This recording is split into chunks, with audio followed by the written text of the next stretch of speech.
Welcome everyone. Go through the normal starts of all our meetings. And this meeting, thankfully, we're all here on time by our early start. So thank you for that. We'll see how it goes. Good. Okay. No fire alarm planned for this evening. Should the alarm sound, please leave via the nearest available emergency exit. Two of the closest exits are through the glass doors behind you and to my left, and through the double doors onto the riverside behind you as well. So it's double doors and side door. Meet at Cafe des Amis. Members of the public are welcome to make their own recording of this meeting using whatever non-disruptive method they think are suitable. I would like to remind everyone present that this meeting is being filmed and made available to view in live and archive form via the Council's website.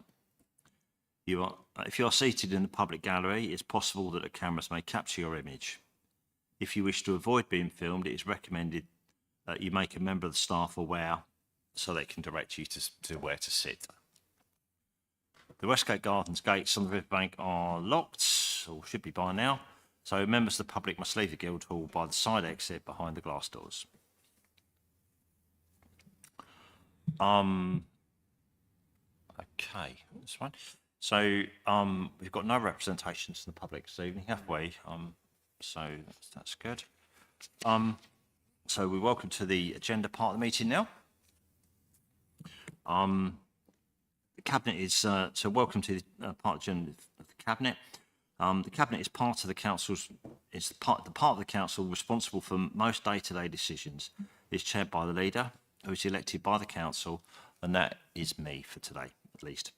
So the other Cabinet members are as follows: Councillor Sole, Deputy Leader, and Cabinet Member for Finance; Councillor Dixie, Cabinet Member for Property and Performance; Councillor Hazelton, Cabinet Member for Housing; Councillor Dawkins, Cabinet Member for the Environment and Climate Change; Councillor Charlotte Cornell, Cabinet Member for the Council Services, Culture and Heritage; Councillor Chris Cornell, Cabinet Member for Economic Development and Inclusion and Coastal Towns Champion. Councillor Ricketts is not here tonight, but Councillor Ricketts, if he was here tonight, would be Cabinet Member for Tourism, Transport and Rural Champion. And Councillor Nolan for Community Engagement, Safety and Enforcement. The Cabinet collectively provides strategic leadership for the Council. Lauren, can you just confirm any absences? We've got Councillor Ricketts, but anyone else? Just apologies from Councillor Ricketts, Chair. Thank you very much, Lauren.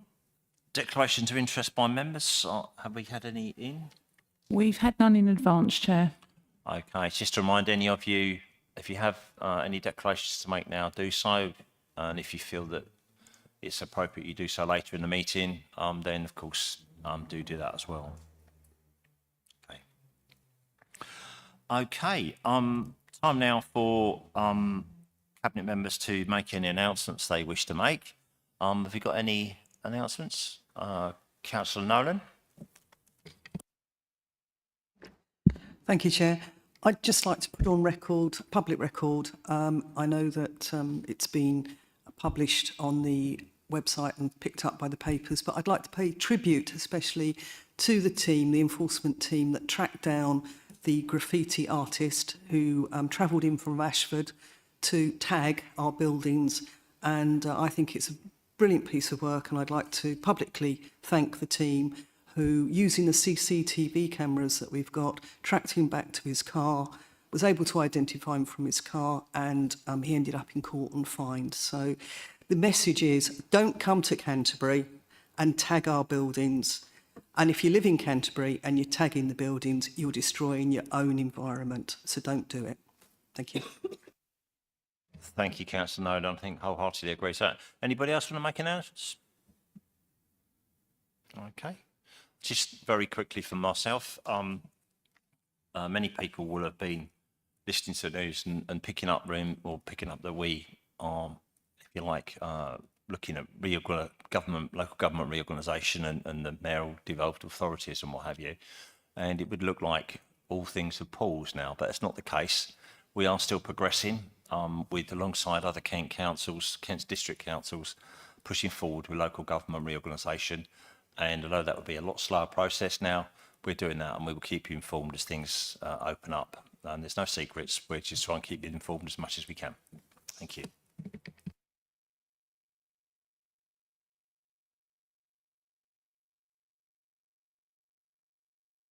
It's good, item 4, good that we've got somebody to speak tonight on one of the agenda items. Thank you, Councillor Jones, appreciate that. We're going to move that forward shortly. But before we do that, item 5, that is to confirm the minutes of our meeting on the 9th of December. I'd seek a seconder to that, if I can, please. Seconded. Thank you, Councillor Sol.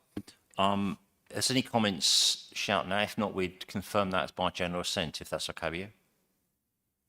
Thank you very much. That's agreed then, general assent. Item 6 is references from committees. And here we're going to note that the Overview Committee on the 16th of January and the 23rd of January, important that those minutes are part of our decision tonight, and therefore that's why they're included in our cabinet agenda.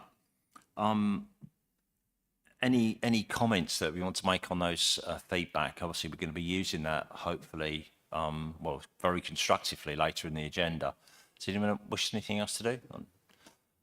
Certainly, at this point, I'd like to thank the Overview Committee for some really good advice and some really good thinking, and we appreciate that, and it helps to make the right decision for Canterbury. So thank you for that.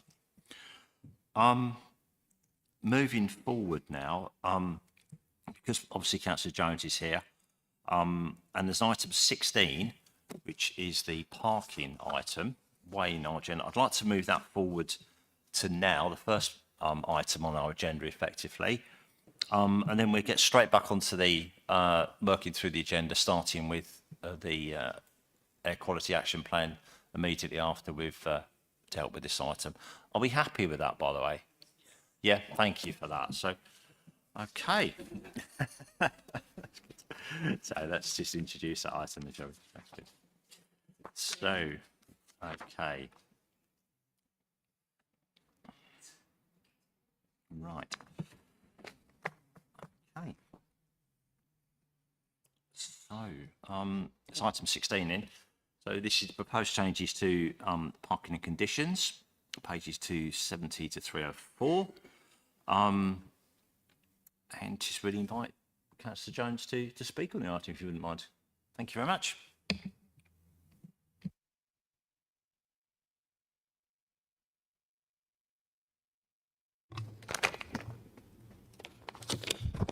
Thank you.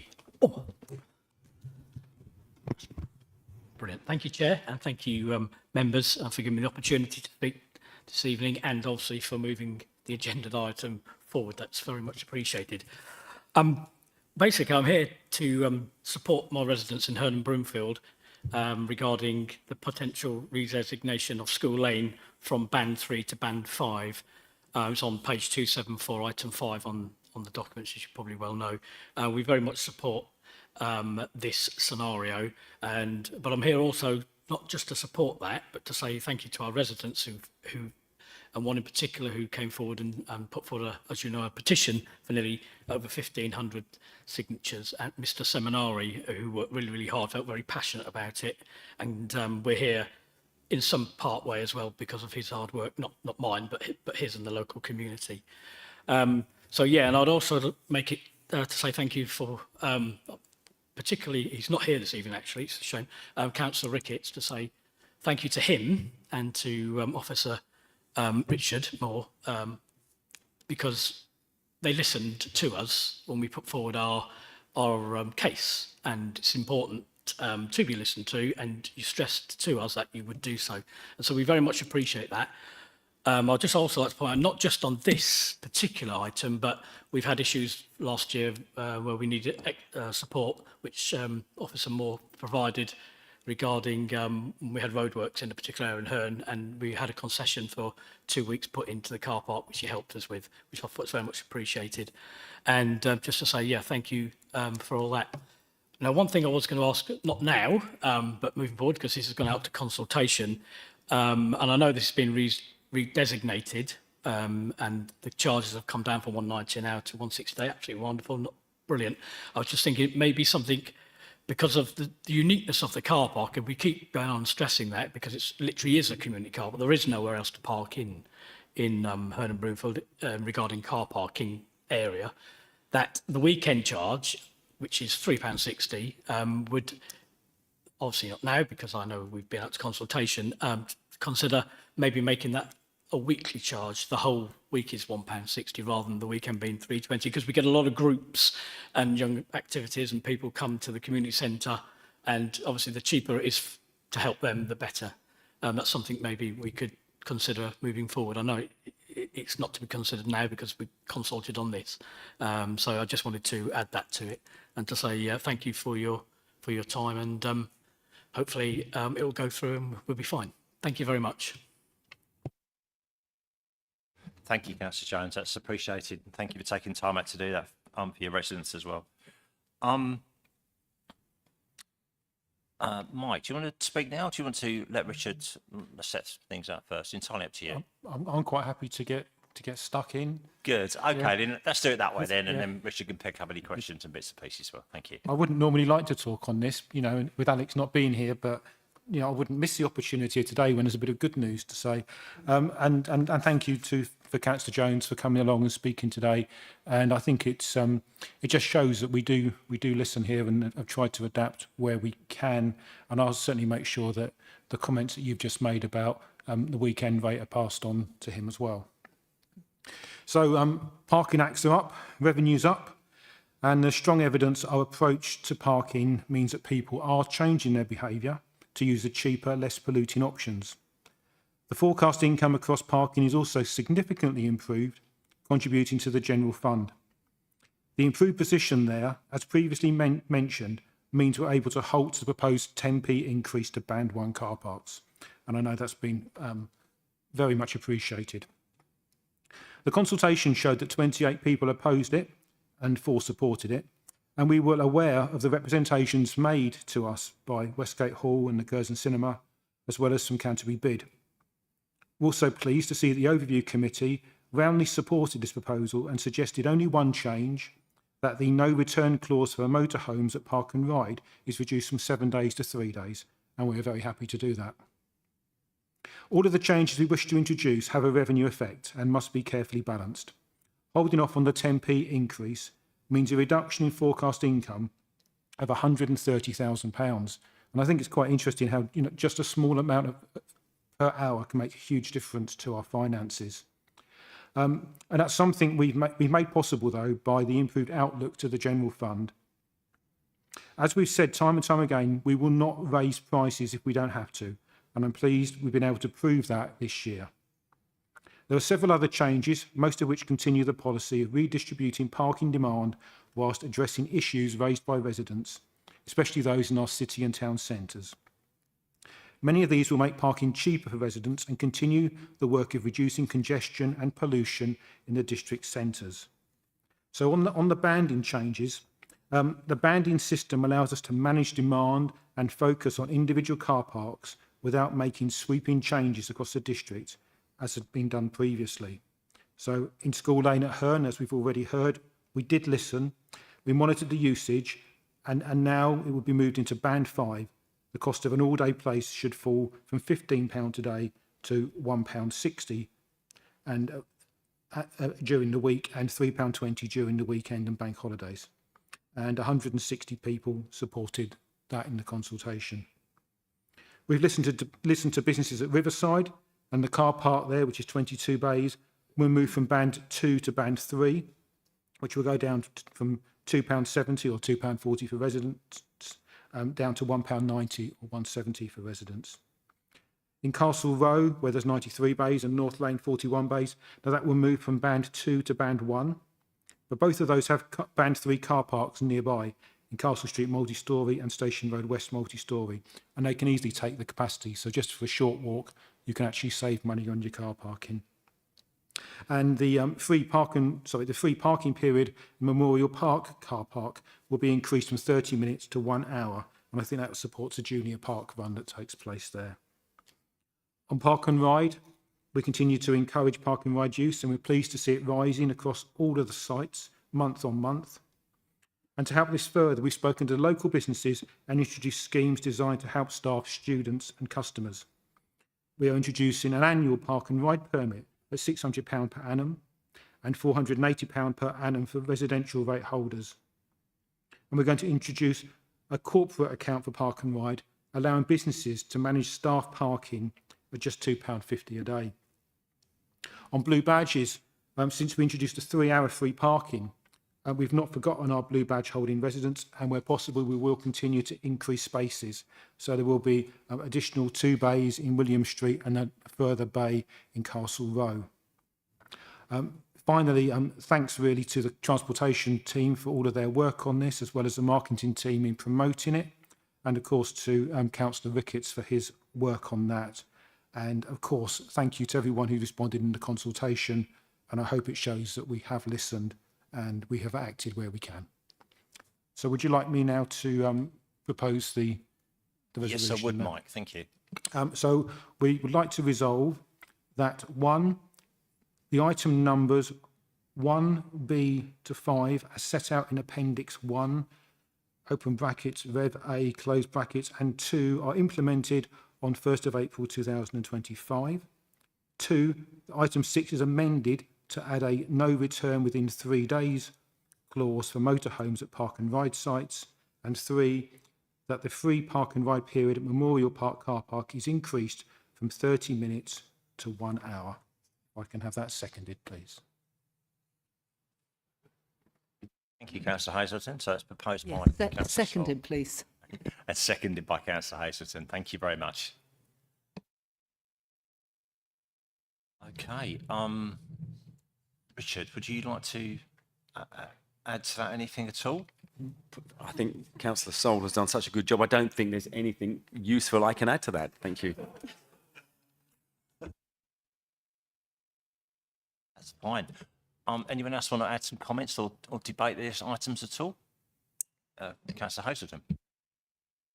Just very briefly, I want to say how pleased I am that we've been able to find some, it's very modest, additional provision for Blue Badge holders, which I'm pleased to see. And I hope that, you know, we'll continue to do that, even though it may only be 1 or 2 places here and there. But I'm very pleased to see that. Thank you.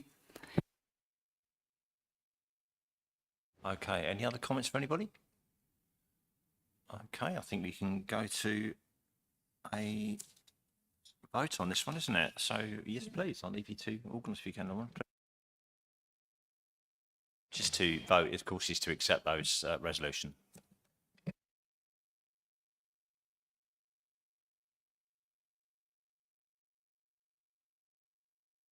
That's carried unanimously, Chair, with 8 votes. Yeah, thank you for that, Cabinet.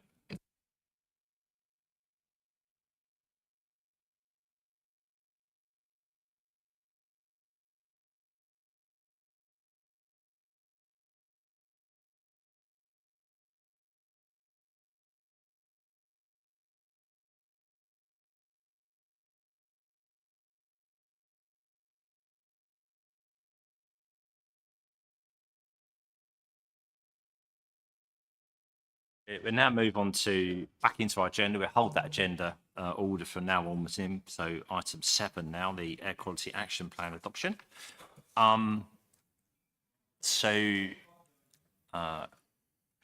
Leo's here to answer any questions later on if he wants to, but would you like to introduce the item, Councillor Dawkins? And obviously we need to get that second in as well, if you put the resolution and second in at the end. So and then I'm sure Leo will happily dive in with any bits and pieces that we need after that.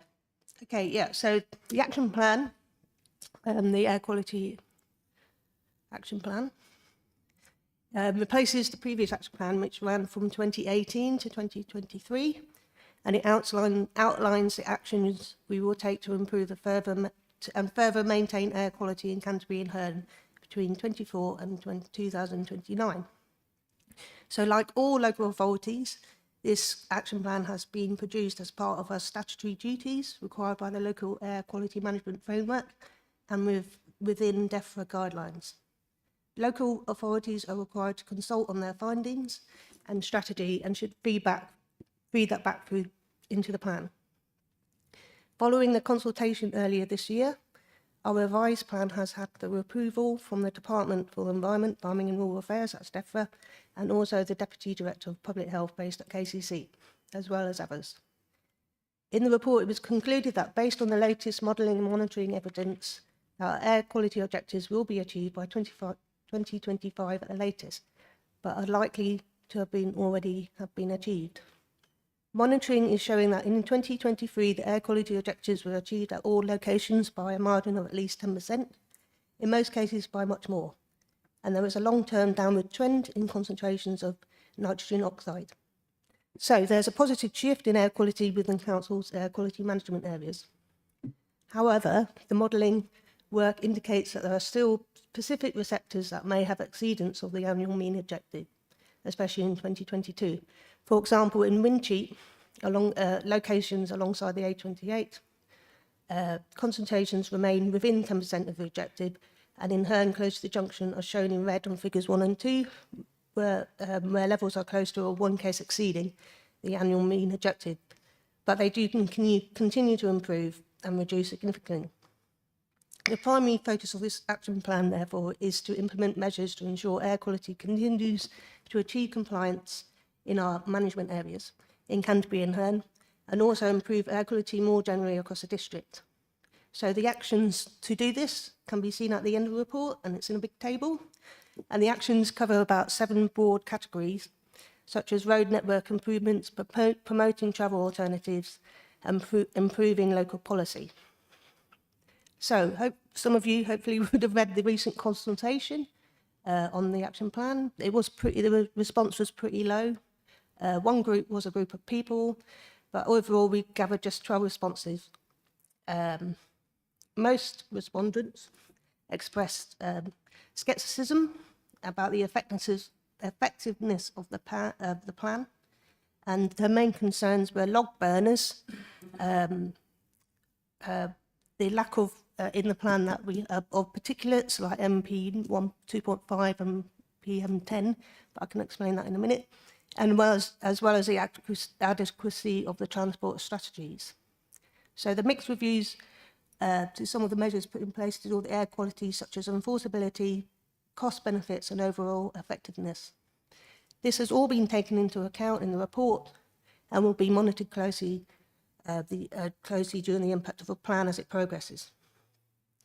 Some of the measures that we're putting in place, some of the actions in the plan, rely heavily on the local plan being delivered, specifically changes to the road network in the city centre, the bus-led strategy, and a big shift to encourage more people to get around by bicycle and walking, and active travel when in our district. Other measures include increased use of the park and ride, and we just heard from Councillor Soul about that, and also the possibility of a last mile delivery model with distribution hubs located outside the city.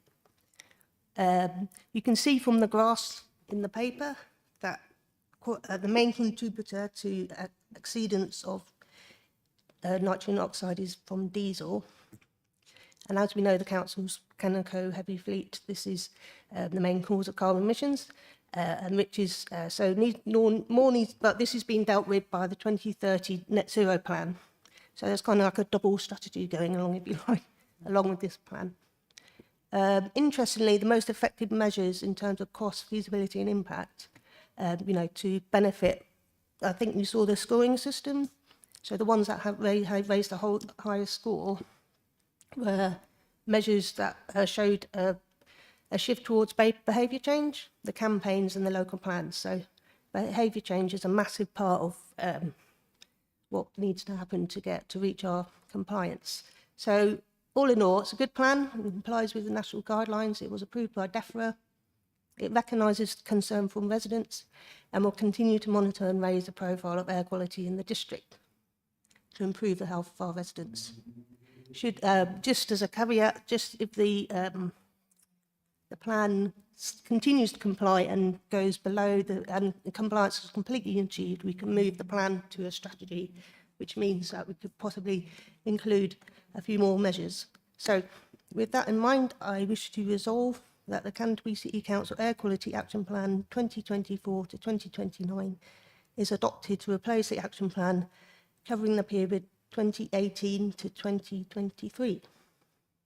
Have I got a seconder? Thank you, Councillor Nolan. Thank you for seconding that. And now Leo and I will attempt to answer any questions if we're early. Yeah, thank Unless- you. Thanks for that summary there, Mel. Obviously something that's a huge amount of work from the team's gone into that. Leo, can you just add anything or take any comments or questions or whatever? Happy to take questions, Chair. I think that was very comprehensive. Has anybody got any sort of questions on that? Before we start that, I think there's just, to me, the idea of the strategy is really to give us some direction and scope and, get ourselves lined up for the plan of action is exactly what it says in the tin. So, Chris, can you make some comment there, please, and come back to a question?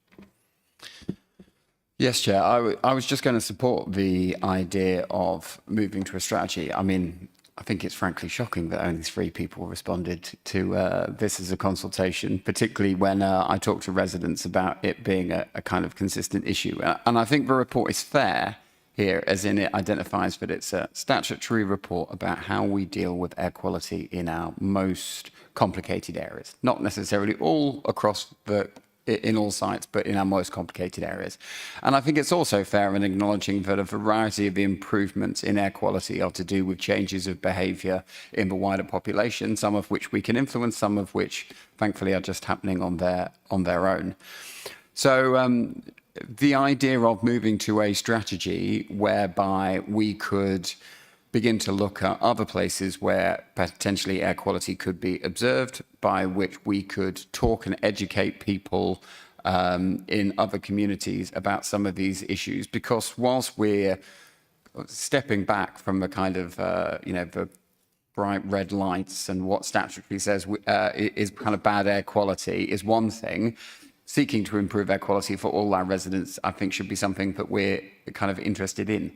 So I'd actually happily adopt the air quality action plan, but was wondering whether we could take a report back to Cabinet in 2 years' time to decide whether an air quality strategy should be commissioned or not, rather than have a scenario in which, as it says, officers will take it under review and then in 2 to 3 years' time we might decide, just basically to say, can we create a break? It seems an obvious step. We'll just bring it back here and then decide if we wanted to commission it or not.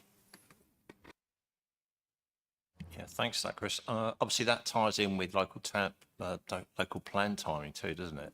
To a very large extent, because we will have had something much firmer in the local plan by then. As you mentioned, Mel, earlier on, it's all linked in with bus first strategies and all the rest of it, isn't it, to get that actual movement. Leo, do you want to take comment on that? Yeah, thank you, Chair. We'll take that away and check that the legislation allows us to do that, but we'll stick that on our radar to make sure we can do. Yeah, come back, Mel. It's fine. I don't believe glasses for that.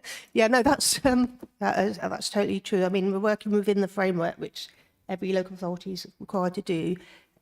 Everything in the plan set, everything in the strategy on that area or air quality management plan is downward trend, and it looks like we should be able, if we get through this year, we should be able to knock that one on the head and move on. So it will happen anyway, unless some massive loads and loads of trucks start coming into Winchie and Herne over the next month.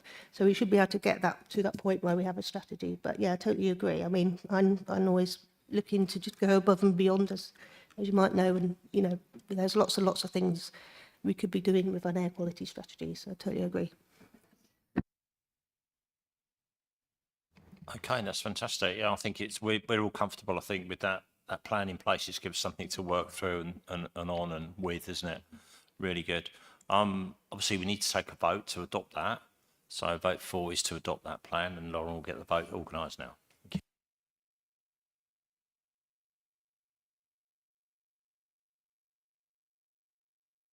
That's carried unanimously with 8 votes, Chair. Thank you for that.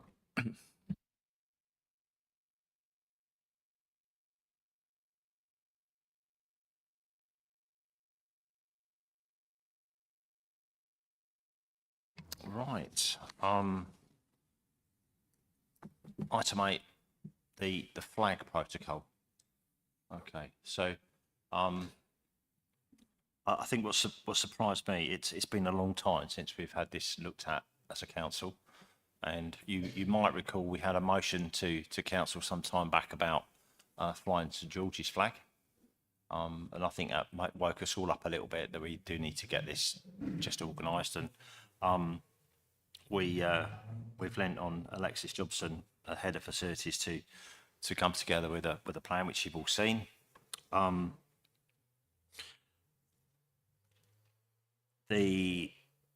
think the idea we picked up in our discussions at that time, wasn't it, about actually having a flag in each of our key towns, Whitstable, Herne Bay, and in our city as well, which picks up on the government's rule, if you like, that we should be flying the Union flag on official flag poles throughout the district on any building. So I think we've got a bit of a compromise here, and we cover ourselves with that quite well. So the other bit was that we've had lots of requests throughout the year, or a fair number of requests actually, to fly a flag, and in each of those towns we've also got a secondary flagpole. And on that secondary flagpole, we are able to fly whatever flags people request, and providing we agree to that request, which we've delegated in this particular arrangement to the Joint Chief Execs to give it the okay. I would just actually mention that we did have the debate on St George's flag, and I think perhaps we ought to add that to our list, that is going to be a normal flag that we fly in our secondary pole on that particular day. So that's just one observation, really. If you agree or disagree, shout out at the moment or two. So if we're happy to adopt those proposals as were set out, I shall now just put forward the official resolution and look to one of you to second, if you wouldn't mind. So to resolve that the Union flag and event flags are flown in Canterbury, Herne Bay and Whitstable from the locations identified in the report. That the authority is delegated to Joint Chief Executives in consultation with the leader to determine any variations to the policy to mark other events, being mindful of the resources and capacity available to manage flag flying across the district. Can somebody second that for me, please? Seconded. Thank you, Councillor Soul. Any thoughts and comments on that before we put that to the vote, or make a change, or whatever might be the case? Councillor Chris Cornell. Just a bit of housekeeping, really. Obviously, we're agreeing secondary flagpoles. One is Whitstable Library, which we need to get on agreement of KCC, and we will formally appoint that these are the only places that we can vote, have them. So can we either have that changed to say Whitstable Library, or designate a backup if KCC don't want us? There is one in the Whitstable Harbour compound on the West Quay, which we own. So could I recommend that Whitstable say Whitstable Library on agreement of KCC, because it's the better location, and then if we don't get the agreement of KCC, we fly them on the West Quay in the harbour. Yeah, do you feel that KCC might be a difficulty on that? But so what you're saying is that's the preference. But if not, The only way they get put at the moment is because Barry, who runs the library, once got given a key by someone 20 years ago, and he's very good at putting flags up. He's ex of the Royal, of the British Legion. Love the flag, does Barry. But he does find it very difficult to sometimes get guidance from KCC for that purpose. So I think it would be useful. I think we should get the agreement of KCC, and I don't think it will be a problem. I'm just suggesting we have a fallback. And we thank Barry for putting up flags. Yeah, indeed. Mr. Too Good. It seems prudent to do that. If there doesn't seem a problem, I think we can take that back to Alexis and just get her to kind of formalise that, really, to make sure that she's aware of that arrangement as well, would seem to be sensible to me. I can't see a problem with that. I think we can make a note of that. It's okay. Yep, I'm getting nods there. That's absolutely fine. Any other comments at all? Mike Sol? I just wanted to say what a sensible idea this is now. We've got a policy and everybody knows exactly what it is. So long overdue, but it's there now, and it's a good to have it evenly spread or equally spread across the district as well.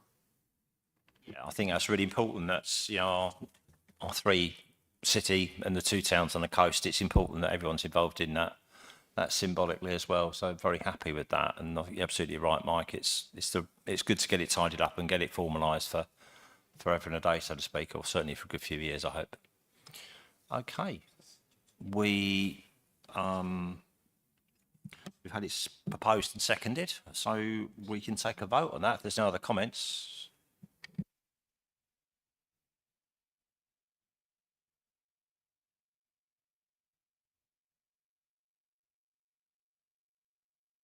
That's carried unanimously, Chair, with 8 votes. That's brilliant. Thank you for that. Right. Okay. Item 9 now. It's really just up for any comments at all there. Really, we have the privilege now to put out or to formally allow Chesterfield Neighbourhood Plan to go to consultation. And obviously we very much support parish councils in their energy they put into their parish plans or neighbourhood plans or whatever they're going to call them, and work through them. So I think it's the neighbourhood plan. It's been hard work for them. There's been lots of ups and downs, and it's now there for consultation. We're seeking tonight to allow that to go for consultation. Sorry? Yeah.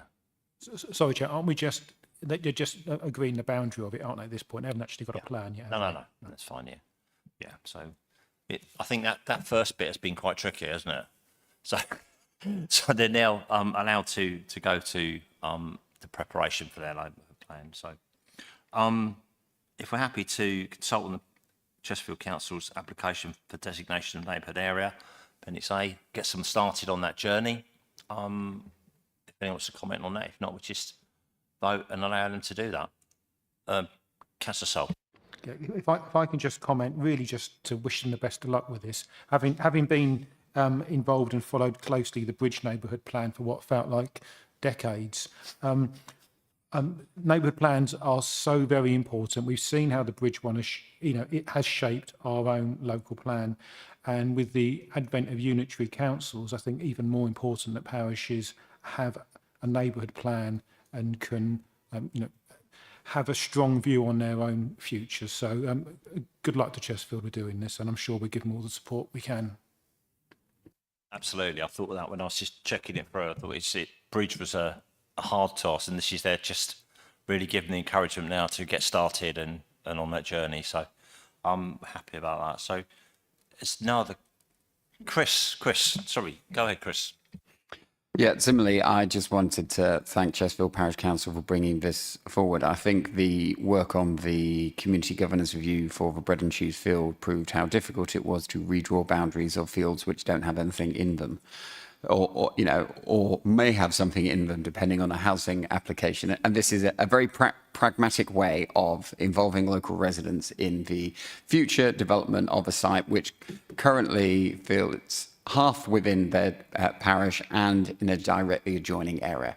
So I think it does what local residents will want, which is allows them to be involved in the consultation of any development were it to take place on the Brooklands farm site, and allows us to also kind of get going on that sooner rather than later without having a full-blown review. So I'd just like to thank Steve and Amanda for pragmatically coming forward with this as an option. Chris, any officers want to add anything to that at all? Okay, yeah, I think you're absolutely right, Chris. It's a courageous plan. They've not shied away from the difficulties ahead of them, have they? And I admire them for that as well. So that's very much so the case.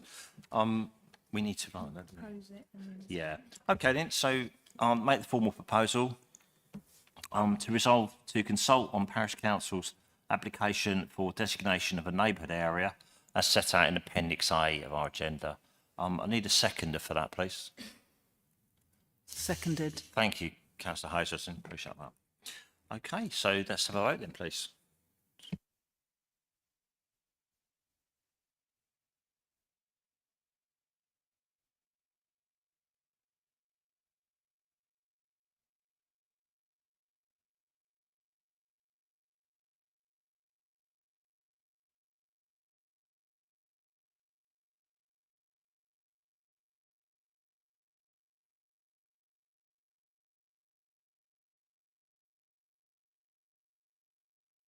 That's carried with 7 votes, Chair.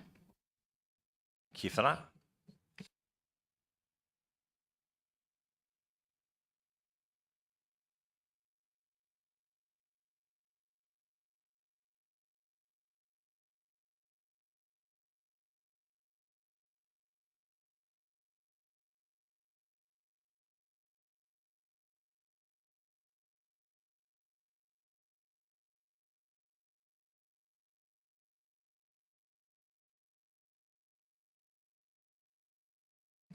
Yeah. So item 10 now, council tax 2025-26. And this item is to approve the council tax for the district, including KCC. I can't remember KMFRA. Something. What's it stand for? Oh yeah, Fire and Rescue. Yeah. Thank you for that. Kent Police and the Parish Council precepts. Pages 180 and 125. If I can get Mike, you can just take the general parts this one, and we allow Nikki to come in after that, if that's okay with you, and then we can go forward for a little bit of debate if you need to. Yeah, thank you, Chair. So we're being asked to recommend to full council the level of council tax that's to be set next year. This report sets out the various calculations required to set the district's council tax and each of the parish council precepts in the district. And we set our council tax in accordance with the spending plans we set out in our budget.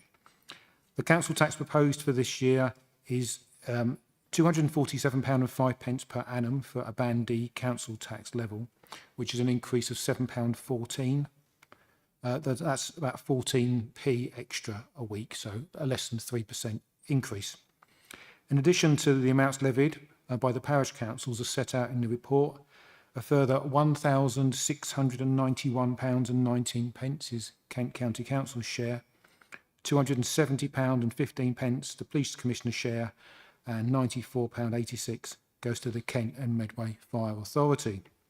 So although we collect the council tax for all of these organisations, it's worth noting that this council's share of the total tax collected is only about 11%.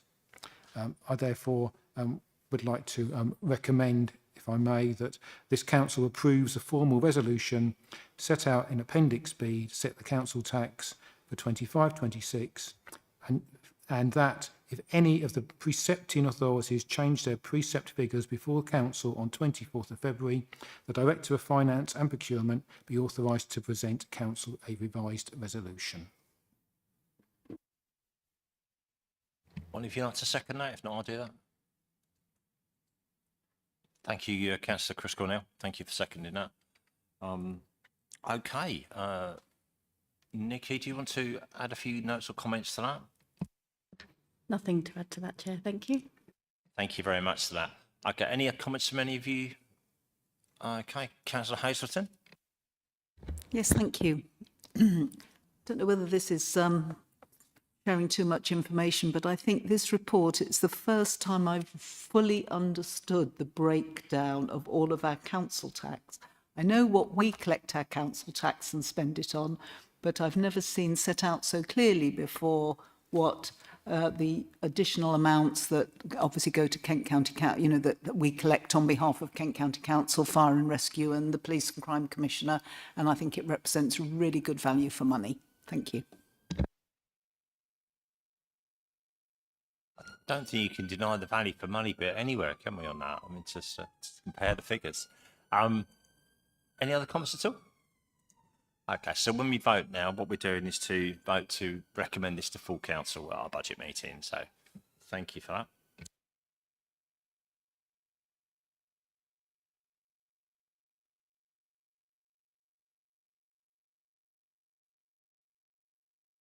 That's carried unanimously, Chair, with 8 votes. Thank you for that. Shall we take item 11, Mike? Okay, in second and two, yeah. So the capital investments and treasury management strategies. Slightly sort of more techie thing here. So, but let's have a look at that one. Mike, do you just want to say a few words on that? And Thank you, Chair. So this report was discussed by the Audit Committee on the 22nd of January and unanimously agreed. It's a long report, there's a lot of detail there, so I'd like to thank the Audit Committee for taking the time to look at that. We've been asked to approve the Treasury Management Strategy, the Capital Strategy and Investment Strategy, the Affordable Borrowing Limits and the Prudential Indicators, including the Capital Financing Requirements and the Minimum Revenue Policy for 25-26 as set out in those strategies. Now, the Treasury Management is the management of this Council's cash flows, borrowings and investments and the associated risks. We do have significant borrowings, which are now £195 million. So that's a huge number. So it's very important that we have clear and appropriate Treasury management strategies to follow. This Council's invested funds will vary throughout the year depending on our cash flow, but have ranged between 4 million and 42 million in the last 12 months. The annual minimum revenue provision statement explains how councils must put aside resources to repay debt incurred to fund capital expenditure.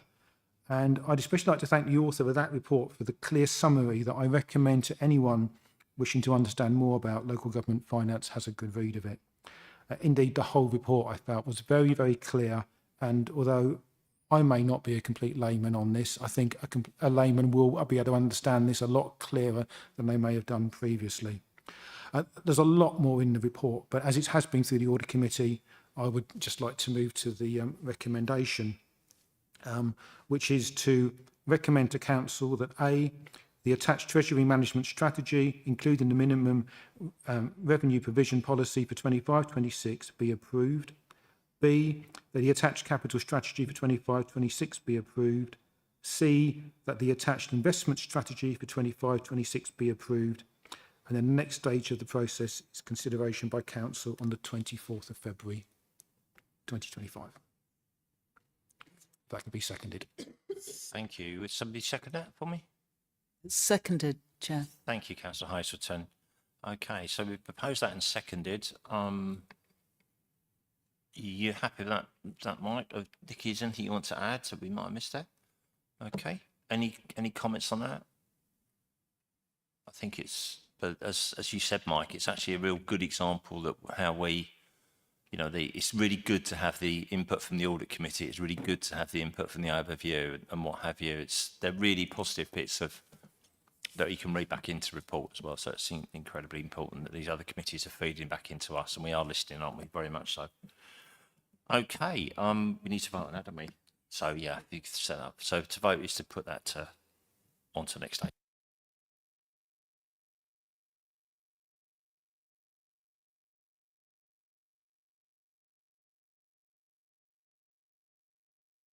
That's carried unanimously, Chair, with 8 votes. Yeah, that's great. Thank you for that. What I propose is we're going to take item 12, and then we'll take literally a 5-minute break just to stretch your legs, and then we move on to item 13, which is the change direction and go back into the PSPOs. So, okay. So, again, this is the pay policy statement for 25-26. This time, Councillor Nolan is going to introduce the report, and obviously we can invite Peter Davis to make any comments that might be helpful with that introduction, but we'll have a chance to have a read it. So let's take Connie, you go for it, please. Thank you.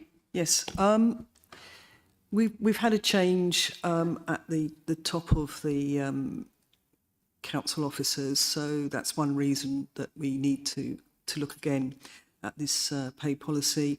But to be perfectly honest, it is something which is set nationally.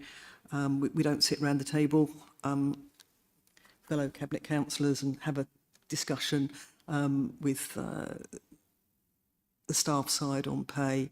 So it's basically bringing things up to date, making sure that we've got everything neat and tidy, and having a pay policy that makes sure that the level and elements of remuneration for each chief officer and the use of bonuses and so forth. There are no bonuses, I understand. I am right in saying that? Yeah. The only thing happens is that people get paid an allowance for the returning officer. So we need to do this because of the amended job titles of the Joint Chief Officers, and also bringing things up to date since the last published pay policy. Somebody else to second that for Connie? Seconded. Thank you, Councillor Sol. Okay. Peter, do you want to add anything to that? No, Chair. I think that was perfectly fine. So I think we're all happy with that.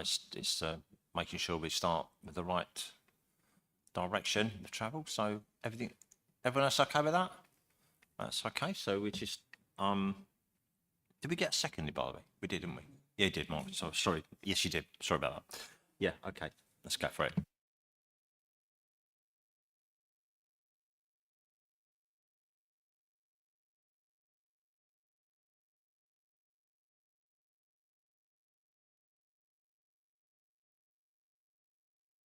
That's carried unanimously, Chair, with 8 votes. Fine. Okay. The next item's in Part B of the agenda, where there's no public participation. So let's just take literally 5 minutes or so to 7 o'clock, and then we just come back, have a stretch, and then we move on to debate the next bit, which is the Stamp Alley Public Space Protection Order. Okay. Thank you very much.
Right, good. Okay, so we're back now onto our agenda. It's item 13 now. Stour Valley Public Space Protection Order, pages 171 to 232. So introduction first by Councillor Nolan, if you wouldn't mind, and then we come back. Marie, if you can add anything to the update in a second or two. Well, I feel like saying here we are again, to be quite honest, because this has been backwards and forwards and so forth. And it got a very good going over at the Scrutiny Committee, which is right and proper. So just to remind everybody that the idea of a public order protection for public space protection order is something which has been around for some time. We've already been talking in other parts of the agenda about behaviour change, and it's to stop antisocial behaviour, to tackle that. I also know, and it's because it's come up so many times, you know, sort of people say, well tell me how many fixed penalty notices have been issued. Well, let me tell you a little story.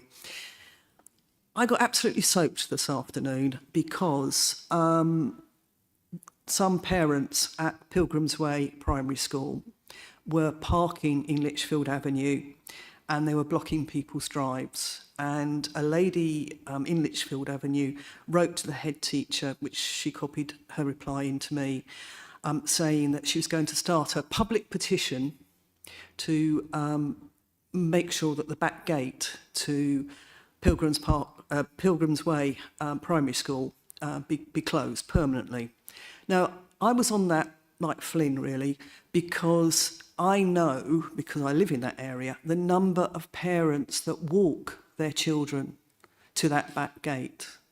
And so I thought, just because there's a small number of selfish people parking their cars where they shouldn't, so I got absolutely soaked this afternoon. I was very polite to everybody. I reminded them that it was, you know, not very nice to park in front of someone's drive and not allow them to get out.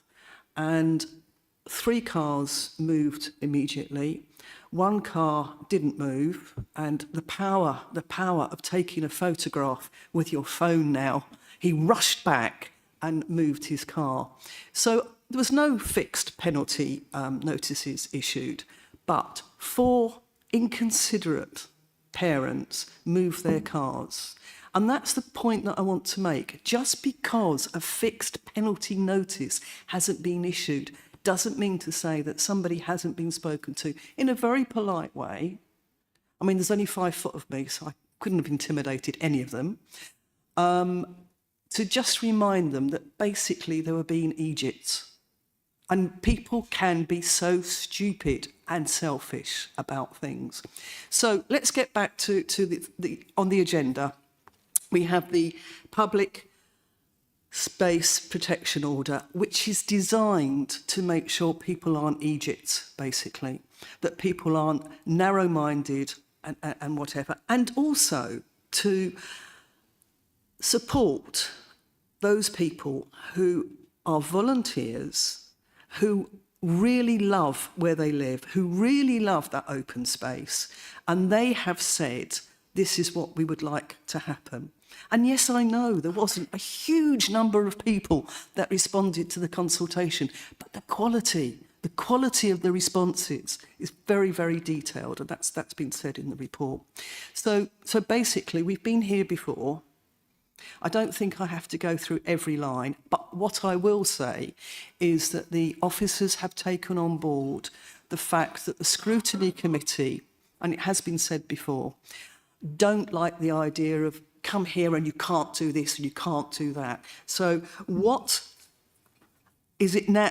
In this report, it says that the officers will work hard to simplify the wording, review the signage, and encourage the reporting of incidents. So we have listened, we have taken it on board, but we want to support those people who are volunteering, who care a lot about protecting the wildlife and public open spaces. And yeah, so I would just like a seconder for it, please. Thank you, Michael. Thank you, Councillor Dixie, for seconding that. Okay, thanks for that. That's good. So we will just remind ourselves before we vote about the wording of that as well in a moment or two. But before we open up for debate, I think we've explored lots of public space protection orders, and I think, you know, in general, quite a lot of us actually feel, you know, there's two sides to this argument. It's a mixed bag. The public do generally look to the support that the public space protection orders give, I think, and that's important. So reflecting on what we're talking about, the scrutiny committee, scrutiny, wasn't it? Scrutiny. Overview committee, wasn't it? Overview committee, yes, on the notes here. Went through this with some considerable detail, and the table that is in the in your agenda document, you see that the first part of the table looks to seek our views, if you like, about retaining parts of the public space protection order. And the second part of the table is about ones that need a little bit of a change and that weren't quite so unanimous on the decisions. So what I'd like to do is to, first of all, have your thoughts and opinions about the numbers 1, 3, 4, 7 and 11, which is to retain those parts of this public space protection order. We just have any comments about that. Marie, do you want to make any comments about that as well? And then we have a vote on those ones, and then we break again for a second or two, and then we have a look at the more complicated second part of the proposals, if we've got any views there at all. So, Marie, any comments on first of all, the first half of that table, if you like? Thank you, Chair. I mean, just to say that you will find in your report consultation feedback summary for each of those items. In table 2.1, those appear to be the most uncontentious items when overview looked at each of these. There is evidence from the consultation that was provided through the written responses to suggest keeping these in. And I think that it's possible maybe to actually combine some of these. So you'll see in the table that items 3 and 4, we could combine them to actually reduce the number of requirements, but make them more comprehensive. And as Councillor Nolan has said, our commitment is to review the language and make sure it's easy to understand and as user-friendly as can be, along with the signage. Thank you for that. That sounds like a you know, something that makes sense. Thing with the changing of the wording, if we were to vote for this first batch for, I guess from my point of view, I'd like to make sure that Councillor Nolan was, you know, consulted on that wording, and then perhaps, if required, just bring it back for report back to Cabinet with the final wording, maybe. I don't think we need to approve it, but I mean, if would be good to be sharing that and get that into the public as well. If does that seem reasonable to everyone? Yep. Yeah, I'm very happy with that. Come in on that one. Yeah. Just on a practical question, whilst it would be useful to come back to Cabinet, won't that just slowly agree that it will just delay it even further?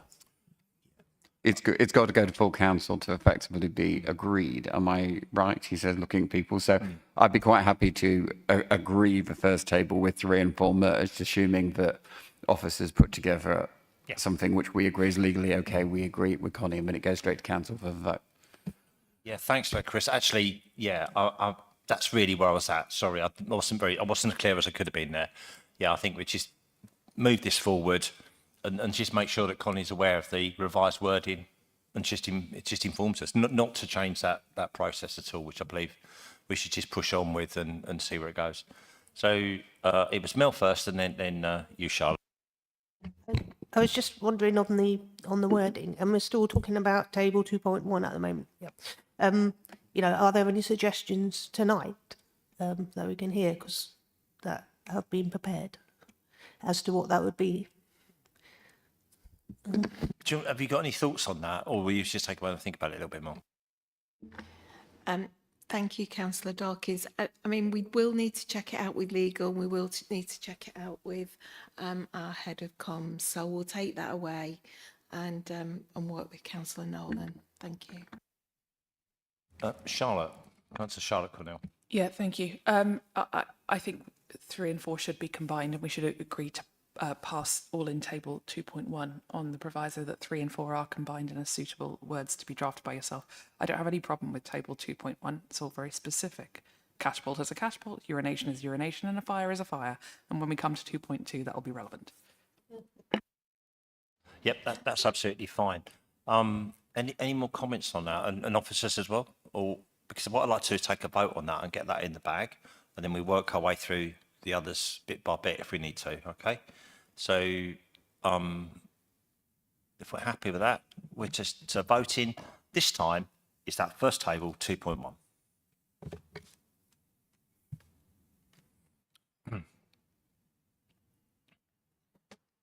That's carried unanimously, Chair, with 8 votes. Yeah, that's great. Thank you for that. Okay.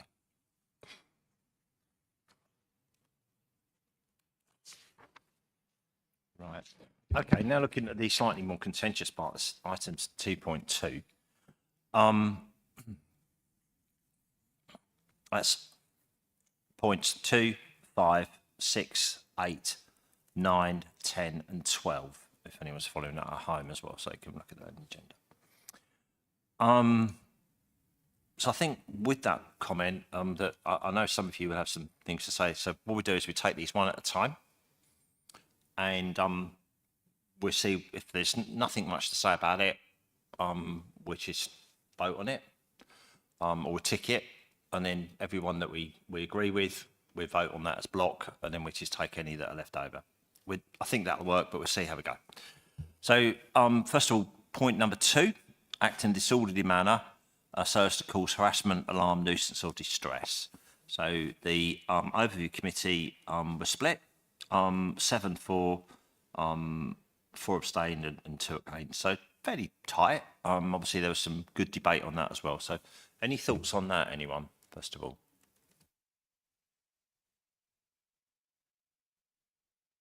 Councillor Charlotte Cornell. It's going to come as no surprise because I've said this before in relation to other PSPOs, but I don't like number 2 at all because it's not definable. I mean, you can't.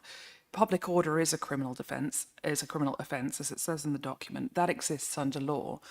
But working out what is alarm, nuisance and distress really bothers me. Criminalising language. The respondents to this part were not very many. There was 1 respondent under the age of 55. I don't believe it's a demographic representation of what the public at large consider to be nuisance or harassing. I'm very, very, very uncomfortable with criminalising language and making and perception. Legal, when something has legal weight under criminal law, fine. This one, number 2, really bothers me. There. Hey, Councillor Chris Cornell. Yeah, Chair. Could I suggest an alternative way rather than go through each individual? As in, could I make a recommendation and then we can vote on that, and it might be 1 vote rather than 6 separate ones? So my recommendation on this table would be that we include item 12, which is to stop drinking alcohol or hand over sealed or unsealed containers to an authorised person. That we merge the text of 8, 9 and 10 to make a more user-friendly one focused around wildlife vandalism, and that we dismiss 2, 5 and 6.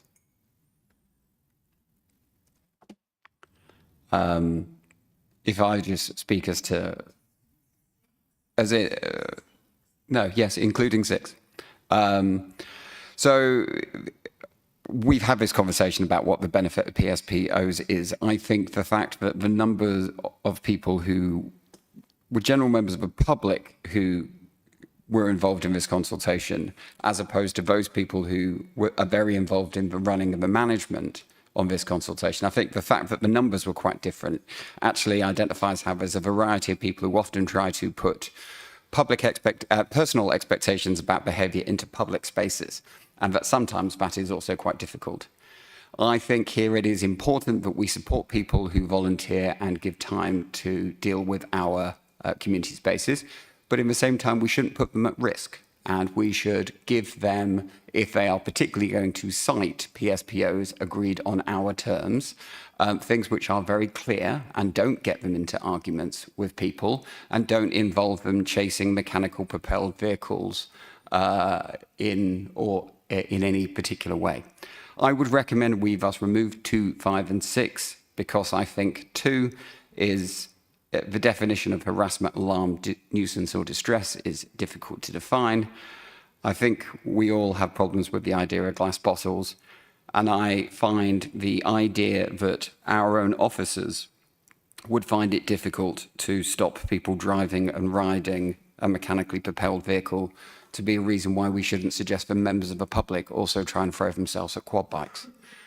I think it's a practical issue about safety, so to speak, as well as once we've had this conversation in the past, the police do have the ability to issue fixed penalty notices and have done specific and targeted interventions around this and can continue to do so without us having a PSPO. All right, so just breaking that apart so we're getting a feel for where we're going on this. We seem to have some issues with some of those items in 2, 5, 6.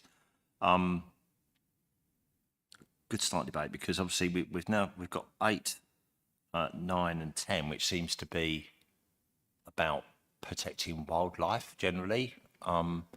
Would you agree with that, Connie? Yeah. So I mean, are we happy with 8, 9 and 10? Let's just check that backwards. Yeah. So just generally, yeah. Okay. So what we do then is if I could propose then that we get those over the line as well. Okay, take this step by step so that we don't end up with a big mess at the end of it. So next vote we take will be to accept 8, 9 and 10, but with I think what we're saying on that is that these are flavoured, pushed, shaped as being about protecting wildlife, isn't it? In the specific ways. Does that make sense to you, Marie? Yeah?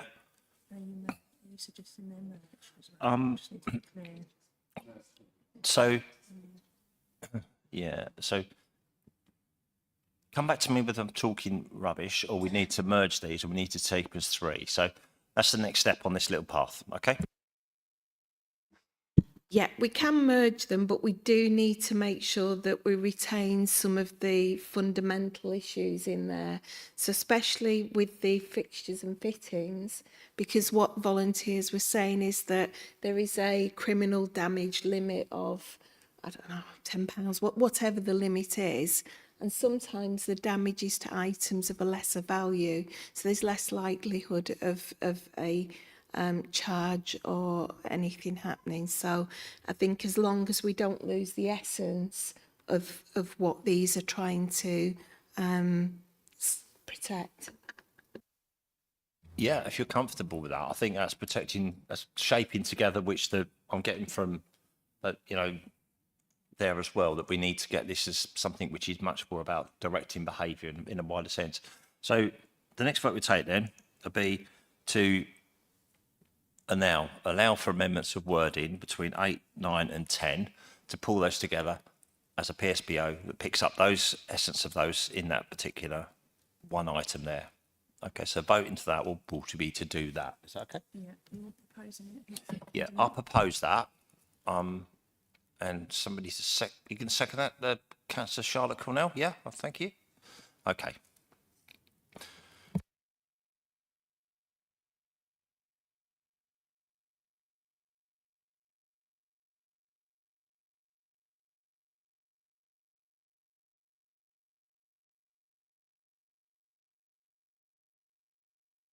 That's carried unanimously, Chair, with 8 votes. That's great. Okay, so right. Okay, because I get a feeling that the 2, 5, and 6 are the most contentious ones. I'm going to leave them again just a second there. Item 12 is the one about alcohol, and I think that's caused issues with this in the past as well. This is, in addition, those in the area must stop drinking alcohol or hand over sealed or unsealed containers into an authorised person if asked to do so. How do we feel about that as a cabinet? Councillor Dawkins. I think that's fair enough, but it's not clear in that wording as to why you would do that. I think there needs to be more indication. You know, it's just somebody's just saying hand over your drink. I mean, we all know it's because perhaps they're taking part in antisocial behaviour, but in the wording it kind of needs to say that as well.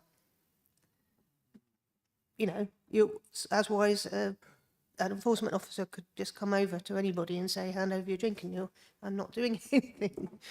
You know, I think it needs to be clear as to why that's there. I think there was a couple of comments in there about being used by some of the enforcement team to actually discourage underage drinking, and that sort of thing was quite a useful one with that. Rather than getting all heavy, it's just like, you know, off, I've got your drink, off you go, kind of thing. Behave yourself, back to mum. Councillor Charlotte Cornell. Can I just check on authorised person in this context? Would we be talking about people enforcing the PSPOs or potentially volunteers as well? Yeah, go ahead, please. It would be police, council officers, contractors, not volunteers. Yeah, and that I think is a really clear definition that we need to be in there. Maybe that needs to be worked in there as well, because I think sometimes we could see that being, you know, the ununiformed part of that. Good point, Charlotte. Thank you for that.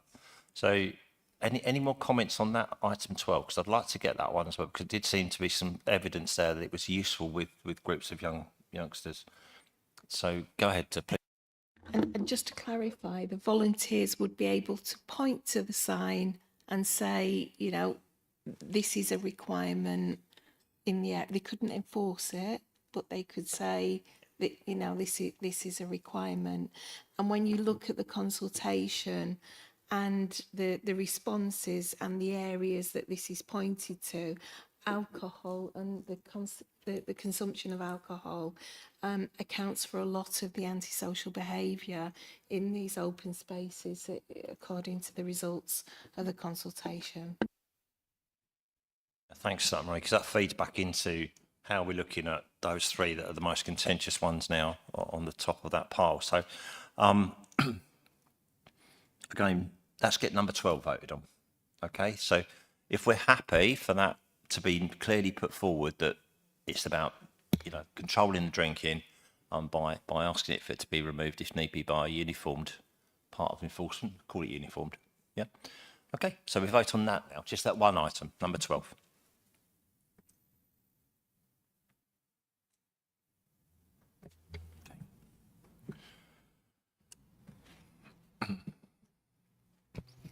That's carried with 7 votes, Chair, and 1 abstained. That's fine. Thank you for that, all of you. Okay, so now let's focus our attention now on these three that cause issues many times in the future, or in the past, I should say. And let's just try to get ourselves in a place where we can get this over the line. So, Mike, take away and let's see where we go with this and what we're going to do with it. Yeah, I mean, perhaps my view is a bit out on the limb compared to some of the others, but I'm quite happy to retain all of these. I think they tell people what is expected, how you should behave. And, you know, there are sensible things there as well. I mean, do we really want people to ride quad bikes through these areas? Of course we don't. But unless we have the PSPO, we can't put the sign up telling people don't do it. You know, you need that stick as well backing it up. Even if it is never used, we need the ability to put a sign up and say, you shouldn't do these three things. They're not acceptable in this area. So my position on this is that we should retain all three of these. Councillor Chris Cornell. Can I just ask a question on 6? So in how I read this at the moment, and I agree, quad bikes, particularly on McGraw Valley, are an issue. I just disagree as to whether we need to put them in a PSPO. I think it's a dangerous enforcement issue. But in terms of how this is defined at the moment, if someone was to get an electric bike for Christmas and they were to ride it down the road, you know, something which allows you to get up hills, for example, that would technically be a breach of a PSPO. And if we were to apply it in Stour Valley, they'd be allowed to go down one road, but when they got onto the Riverside Path, then all of a sudden, if they were using exactly the same bike, it would be against the law. I think it's about dangerous use. You know, if you're running a quad bike in a field, tearing it up, that's dangerous. If you're, you know, if you've got a small motor on the back of your bicycle in order to help you get up a hill because you struggle with it, it's not. The question is whether you should enforce it or not. So in this definition, would e-bikes, not e-scooters, which are legal, be against the PSPO?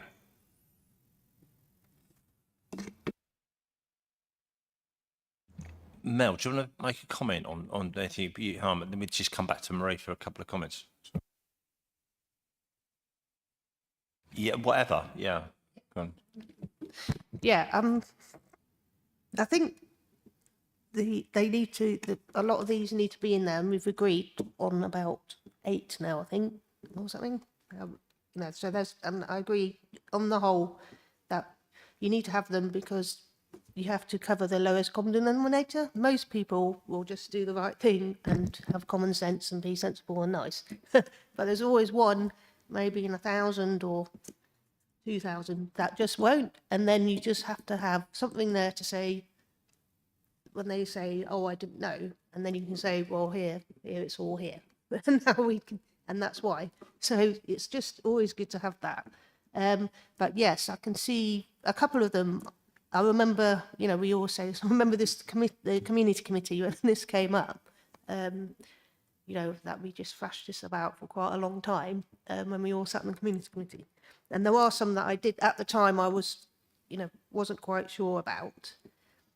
Just one that I do agree on is the mechanical vehicles. I think it should be in there. I know it's not officially a volunteer's job to stop it, and they shouldn't be doing that. And it is to do with the police, but there is a big issue with it. And if you look at the consultation, about over half of 56% of people have seen that happening in their park. So it's happening a lot. So I just feel it, whether it's going to make much difference being in there or not, I feel it just has to be in there because we need to address this issue and we need it in there. The one about the glass bottle, this is the one that I just don't understand, to be honest. If you have a glass bottle, there's 2 things in here. So being in possession of a glass bottle and intentionally breaking a glass bottle and leaving it there, those are 2 separate things. You know, you can have a glass bottle and keep it whole, or you can have a glass bottle and throw it on the ground. And those are 2 separate things. It takes a person with that type of behaviour to smash that glass bottle. And if everybody's worked out, if you want to take a glass of a bottle of wine to the park, you transfer it into a plastic bottle instead of a glass bottle. It just doesn't make any sense to have it there.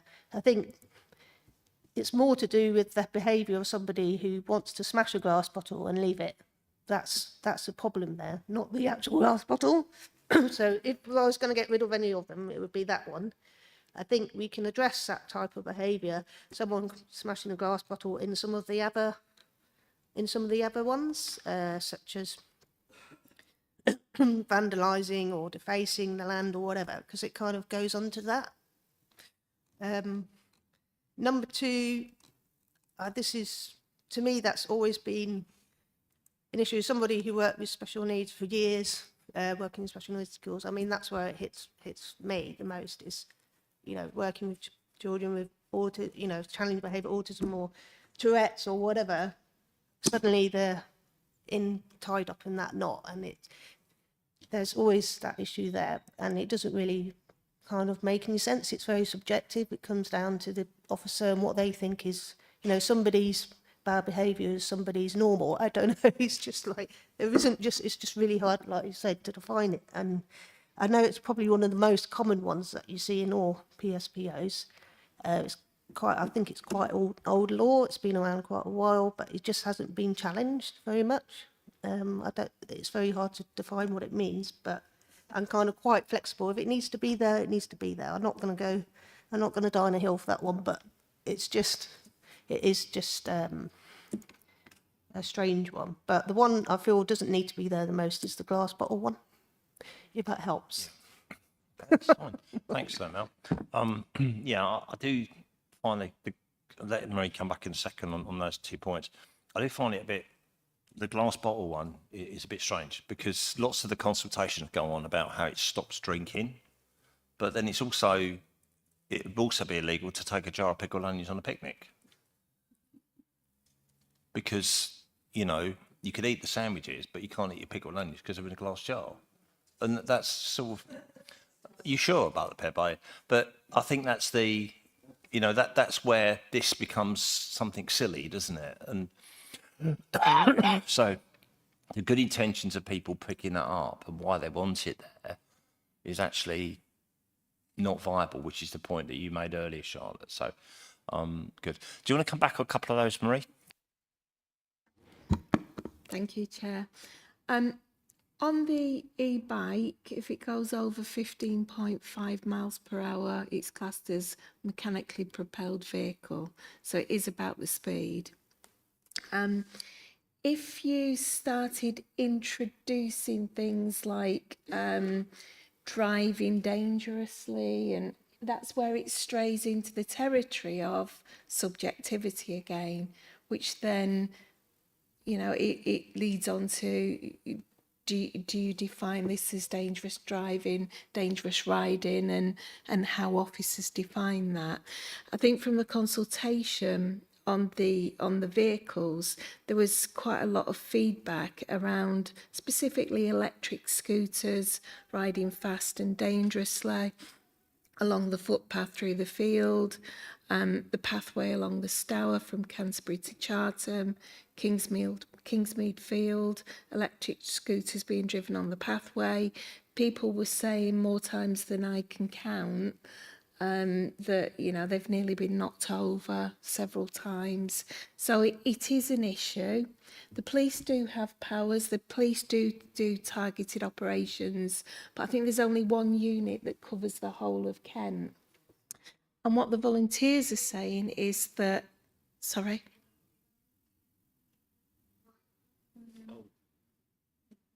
It's on. Yeah, it's okay. Sorry. And what the volunteers are saying is that actually having that in as a requirement, they can point to it, they can do the change in behaviour, they can encourage people to stop riding the vehicles in that area. So it was something that the volunteers felt very, very strongly about. On the issue of the glass bottles, it does say glass bottles containing alcohol, so I think the jar of pickles would be fine. Pickled onions would be fine. I think the issue is that from the volunteers' point of view and the feedback that we got, most of the glass that is picked up and collected and shattered is from alcohol containers. There was representation from a school, especially that uses the Gorrell Valley part, saying that it's really important when their children are going to have the school lessons out in the area that it's free from glass because of safety concerns. And with the Kingsmead as well, a lot of the damage is from glass bottles. So I think it's something that the volunteers who look after these areas actually feel really, really strongly about. In terms of the disorderly behaviour, yes, it is a criminal offence. Yes, it is difficult, especially with the definition. If this is agreed as being in the future PSPO, then we will do what we always do, which is train people to have a clear understanding of what is classed as unreasonable behaviour causing harassment. And the main reason for that is so that we have consistency in terms of applying these rules and these requirements. Yes, Chair. Thank you. Thank you for that. Yeah, that's quite helpful actually, because the bit about what I couldn't work out with the glass bottle bit was they're all saying that glass is there, damages, cuts paws of dogs, and then it must be glass of all sorts, you know, and that's where I'm sort of coming from that point. So I'm going to come to Charlotte and then to you, Pip, please.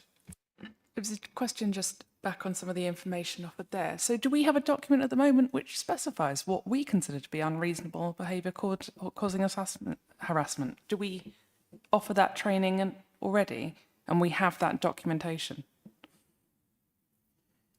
Okay. Can you share that with me at some point in the very near future? I agree with Mel that the problem is with the smashing of the glass, not the having of the glass. I wonder if we have to retain this item, if it could be the intentional smashing of, or just even smashing of glass containers. It doesn't need to be specifically alcoholic, but the smashing of glass is the problem.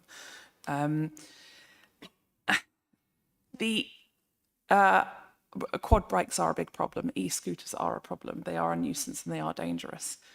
But equally, 20% of all bikes sold are e-bikes, and the average cycling speed of an intermediate cyclist is over 15 miles an hour.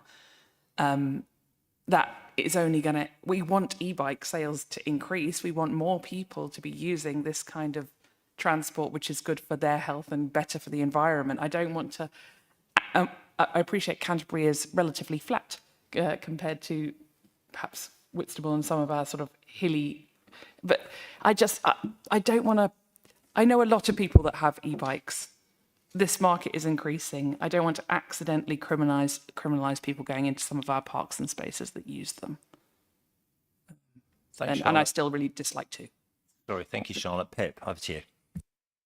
Okay, thank you. So I would say that the possession of glass bottle containing alcohol, I think it's an issue whether it's broken glass or not broken glass. Along with other people, I'm sure you know when you do your litter picks, you know, community litter picks, that glass bottles are everywhere. Along our riverbanks and, you know, alongside, you know, in our parks, in these areas that we're discussing. And so they're empty. They've not been dropped full out of their shopping bags, for sure.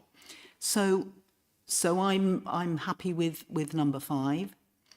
The thing about e-bikes, I think that, you know, we've talked before here about, you know, that the idea of enforcement is about engaging, educating, and then finally enforcing. And I think with the increase in e-bikes, which is really welcome, that there is a need to educate and engage with people, particularly when they're sharing space with pedestrians. And, you know, those of us that were brought up, you know, on the coast with seafaring families, we know about, you know, steam giving way to sail and so on. And so I think there's a role for, you know, with an increase in people buying bikes and maybe not having passed their cycling proficiency or bike ability maybe not being as available as it was when I was a lass, that engaging, educating before enforcing about sharing public space when you've got your electric bike is a good thing, because you do get, you know, a lot of weaving in and out at quite high speeds of people on electric bikes, you know, along footpaths and so on. And I think having the ability to engage with those people just to point out, you know, about good behaviour and sharing space is a good thing. Thank you. Just picking up Mike, you come back here. Yeah, I've got an e-bike. I'll declare that now. But I just to clear up some misunderstandings about e-bikes. You can't legally buy an e-bike in this country without treating it, if you like, as a moped, unless the battery cuts out once you get to this 15 miles an hour. You can cycle a bike faster than 15 miles an hour, as you can any bike. Having your battery assist on if you sit on your e-bike and you don't move your feet, it doesn't move. You've got to pedal. What the assist does is take the it effectively makes you're going up hills if you're cycling on a flat. It just gives you that little bit of help. It's like an extra gear. You don't go any faster on an e-bike than you would on a normal bike. In fact, you often go slower because they're heavier. So I don't think we need to worry about e-bikes. They're not going to be caught by this as it stands anyway. We're just having a discussion about something that's not necessary. Thanks, Mike. Connie. We have a problem with trail bikes. So, sort of let's park, if you like, e-bikes. It's trail bikes and quads. And I'm just thinking, we know, and you're quite right, the police response is as good as it can be, given the limited resources. We have incredible problems with people coming from elsewhere in Kent, unloading their trail bikes, zooming off through Chequers Wood, and then going anywhere. And they churn up the soil, they disturb the wildlife, and we often know that some protected areas are completely trashed by trail bikes. And I think it's really important that we can have something that people can see, it isn't accepted. So let me flip this the other way. So I'm an indulgent grandparent, and my young grandchild has got themselves a trail bike, and it's, well, Nanny, where can I go to ride this? And I'm going to have a look around, and if I can't see anything that says I can't do it, I'll say, go ahead, go on, off you go, on your trail bike, because I'm an indulgent grandparent. So it's not always people with antisocial behaviour designs. There is a lot of it. But it's also going back to the point that we've made so many times about sort of expectations of behaviour. And if it clearly says that you can't do that, then, and also you have people saying you can't do that, then it doesn't happen. I'm a great believer that 98% of the population are genuinely wanting to live in harmony with everybody else. There's always the 2% that messes it up for everybody. And problems happen because they don't think they're selfish. They think if it's not forbidden, then it's permitted. And we are very much in this country, we have the mindset that if it's not forbidden, it's permitted. In other countries, like Singapore, for example, if it's not permitted, it's forbidden. They have it completely round the other way. But we do need this signage, we do need these public space protection orders so that people are guided in a very positive way, not in a sort of negative way, which is why I'm so pleased that, the officers, we're going to work on having a welcoming sign rather than you can't do this and you can't do that. Yep, thanks for that, Connie. I'll take Mel, and then what I'm going to do is to put this to the vote, and I'll explain what we're going to do in a minute. So, Mel. Okay, thanks. I'm going to have one more bite of the cherry at the glass in. But, okay, so I just had a thought. So I think glass deposit scheme is coming in maybe in a year or two. Well, it's on the cards, isn't it? So that means we'll be using more glass bottles. So it kind of really does put a little bit of a spanner on work on this one. So going back to what Charlotte has said, it's not the bottle, it's the act of smashing it is the problem. So can we just say something like smash, when it says requirement, don't smash a glass bottle. That's it. That's all you need to say. You don't need to say in possession of glass. Don't be in a possession of glass bottle, because nearly all the shops now. Also, with the intended producer responsibility, everyone's going to be looking at different ways to package their produce, and for to end of life, they won't be using plastic. They'll be using glass or paper or whatever. Something that's going to be less expensive. So, yeah, I think we just need to sort of address that. It's the act of smashing the bottle which is the problem. It's not the actual material. And we're going to be in a position where there's going to be a lot more glass. Okay, Mel, that's fine. Do you want to? I'm just going to come to you. You okay to come? Right, Pip. Then come back if you want to. Yes, so I take your point, Mel, that once we get a deposit scheme for glass bottles, there won't be as many glass bottles left lying around. But we're not at that position yet. And so once that law comes in and we see that it's effective, then the PSBOs can be reviewed. But until then, I think we need it. Thank you. Okay. No. No. Okay. I think it's been really helpful actually, that, 'cause I think we've had a chance to look at the three contentious things that are there. So I think because it's not a smorgasbord, we can't just have a bit of everything. So what we're going to do, I'm quite prepared to accept, voting against, abstaining, or whatever might be in your conscience. But what I'd like to do, I think, reflecting on what people are saying and how it's going to go, we've got items 2, 5, and 6.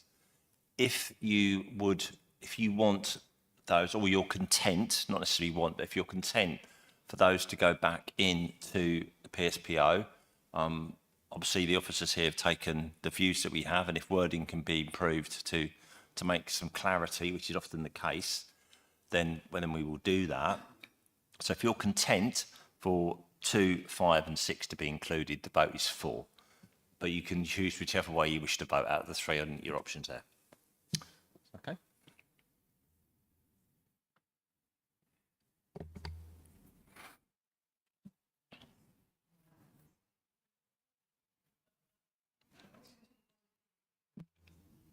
That's carried, Chair, with 6 votes for, 1 against and 1 abstained. That's fantastic. Thank you, team, for that. It's a difficult one for all of us, I know.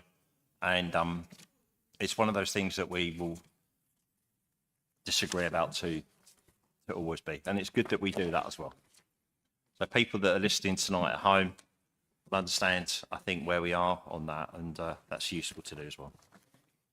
Rather cool when they're not out there. That's good. It was silly, wasn't it?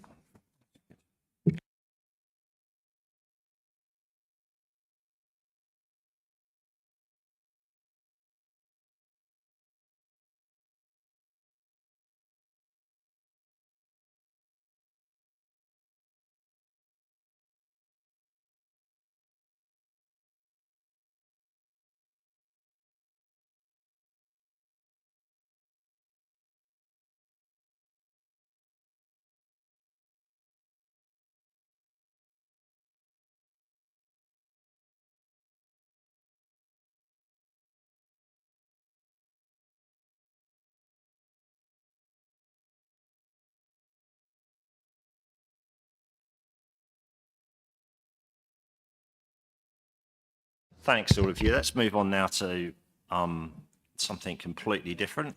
So this time is the business case for temporary accommodation. Again, it's in Marie's department there. This time, there is a confidential annex to it. I think all of us had the chance to read that. I don't really want this session to go as a private session. If we're all happy with that, we can refer or steer ourselves away from making unnecessary comments on all that. Should we say the financial bit that was set out in the annex? So, are we happy to continue in open session? Yep, I think so. That's really good. Thank you for that. So, Pip, if I could hand to you now to talk us through the first bit, and then seek a second as well, please. Yes, thank you, Chair. Thanks, Alan. So first of all, I'd like to thank officers, especially Tracy Chambers, for the report. I know it was a collaborative effort, but I know a lot of hard work's gone into it. So I'm asking Cabinet to agree this proposal to buy temporary accommodation within our district, funded through capital borrowing from the general account, because that's where temporary accommodation sits. It's already been discussed in overview on the 16th of Jan with unanimous agreement, and thanks to that committee for their observations, which have been noted. Should Cabinet agree tonight, then the next stage in the process will be consideration by full council. Just a bit of background. Our council has the statutory responsibility to provide temporary accommodation to households threatened with homelessness when they meet certain criteria. And at the end of December 24, we had 183 households in temporary accommodation, of whom 127 had to be placed out of district. This is a worse position than last year, with no indication that this worsening trend is likely to decrease in the next few years. The impact on individuals and families of having to be placed out of district is immense and very worrying. Children having to travel long distances to school, or parents making the decision to move their children's schools. We move families on from TA as soon as possible and back into district where we can, but with the best will in the world, we're currently unable to tell families how long they're going to be away from their jobs, communities, schools, health provisions, community ties, or family support networks. We're facing a triple whammy. One, the cost of providing the housing needed has risen. Rents in the private sector have risen due to rising demand and costs to landlords of providing that accommodation. Two, demand has risen with ever-growing numbers of people facing homelessness. And three, our income from meeting this homelessness responsibility, which is largely from housing benefit, has in the main failed to keep pace with the rise in the cost of rents. And across the country, the position is similar. In Canterbury, we've seen costs rise year on year, and our total is predicted to be around 2 million this year. There's a terrible pun coming up here. As we face this triple whammy, I'm pleased to put before you a scheme that is a triple whinny. By agreeing, by agreeing this scheme, you will, one, be helping more homeless households to, You'll be helping more homeless households to remain within the district, realise some significant cost avoidance, and at the end of the capital repayment period will own these properties rather than having no assets to show for years of paying rents to the private sector. In 2019-20, the council allocated money to a pilot to buy 10 temporary accommodation units, so we already have a model in place to manage them. So we can now go further to provide more in-district properties. This ambitious proposal is for the purchase of approximately 20 units, a mix of 1, 2 and 3 bedroom properties. The capital costs will be borrowed through the general account and repaid from the rents received. The staffing costs of procuring the units can also be capitalised, and staff management costs can be met from elsewhere within existing budgets. So there will be no additional budget pressures. The costs are shown in Appendix 3 and excluded for the main report due to commercial sensitivity. I would therefore ask you to recommend this course of action for consideration by full council on the 24th of February with an additional recommendation. And that recommendation is, subject to the finances stacking up, for the purchase of up to further 10 units be delegated to the relevant service director and cabinet member. This would allow for some flexibility should appropriate properties become available. For example, if there were a number of flats in one particular block, it might make sense to be able to take advantage of that situation. Thank you. So now I've got to find the right place to read out the actual wording. Oh, God. Pardon me. You want me to read it, Pip? Sorry? Would you like me to read it? Okay, so to recommend that funds are added to the capital programme funded through borrowing to purchase approximately 20 units of temporary accommodation, and in addition, subject to the finances stacking up, delegate to the relevant service director and cabinet member the purchase of up to a further 10 units. Thank you. Can I have a seconder, please? Thank you, Councillor Dawkins. Thanks for that, Pip. I appreciate that. Do you want to just come in factually if there's anything you want to add to that, and then we come for debate, if that's all right with you?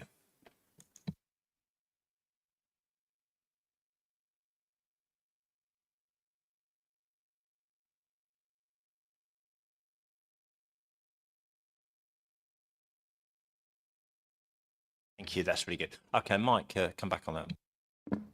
Oh, I mean, it's a fantastic thing to do. You know, it's invest to save, really, isn't it? And you know, providing the numbers stack up, it makes perfect sense to do it, and gives us control over the properties, which we haven't got at the moment. I wonder though if I could just suggest one minor change to your amendment, where you talk about the cabinet member. Can we make that the cabinet member for housing and the cabinet member for finance? Because if we're going to go and buy another 10 of these, I would at least like to cast my eye over the figures. I'm content with that. I think actually, Pip, you wouldn't dare do otherwise, would you? But no, the truth is, no, of course that's fine. Yeah, it's really good. That's great. Any other comments by anybody? I just think it's go on, Connie.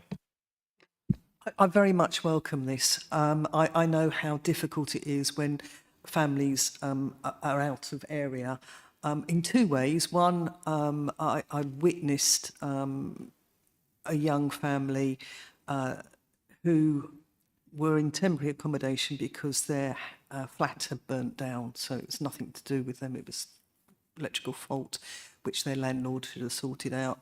And the absolute meltdown of their children when they were saying goodbye to their friends at the school.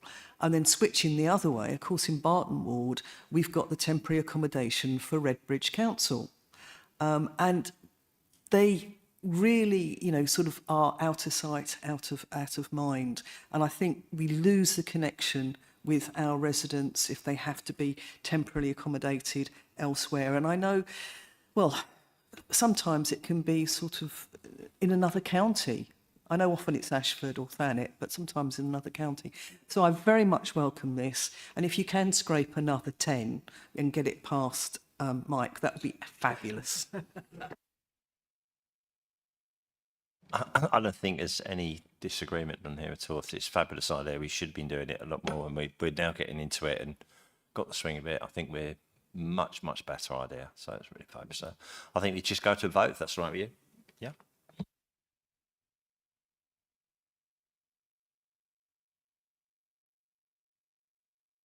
That's carried unanimously, Chair, with 8 votes.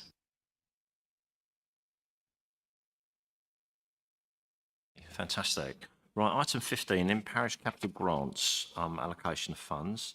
Again, this is the Mike Soul show, Act 4, I think. So can you help us through this one then, Mike, and then we'll take a vote at the end of this. Yeah, thank you, Chair. Parish councils are invited to apply for capital funding to assist with small capital works. And there were 7 applications for the 2025-26 year, with a total value of these projects being just over 39,000, with £21,005 being sought from the Capital Grants Programme after the applicant's own contributions have been taken into account. Now, the available budget for 25-26 is 20,820, and that includes 820 underspend from 24-25 due to a parish council withdrawing from a project in the year and an underspend from the previous year. Now, the assessment process considers evidence of need for the project, including community involvement and consultation, statutory requirements, project outcomes, how the project tackles rural isolation and access, value for money, economic, social and environmental outputs and project risks. The application form also asks how the project contributes to our corporate pledges that are now included in the new corporate plan, returning pride to our district, focusing on the 4 priorities: greener, fairer, stronger and better. This year, parishes applied for projects that included notice boards, sports pitches, play areas and village hall repairs. If grants are awarded, officers will ensure that each parish has the relevant permissions in place. At Overview Committee, it was suggested that if applications were within 1% of the set budget, they may be agreed in consultation with the Cabinet Member for Finance, that's me, without the need to come via committee. On current budgets, that would be £200, which isn't very large. The recommendation before you is that the delegation limit is up to £500. These capital grants are so important for our parish areas, especially the smaller parishes who work on much smaller budgets. As the amount requested is very similar to the available funds, it also shows we're setting the correct amount of funding, and I'm delighted we're able to assist parishes in this way. So I would like to resolve option 1B, that we fully fund all projects and use £185 from existing revenue budgets to fund the shortfall. And if future applications are within budget or less than £500 of it, then to delegate authority to our officers in consultation with the Cabinet Member for Finance to agree grant allocations. It just, you know, we don't really need to discuss these. If there should be, it should look after itself. Yeah. Thank you for that. Thank you for seconding that, Michael. And any comments for anybody? I think it's a perfectly sensible way forward, and it's a little bit smoother as well, isn't it, for the future years as well. So I like that very much. That's good. Okay. So we just go to the vote on that then, please, to do that.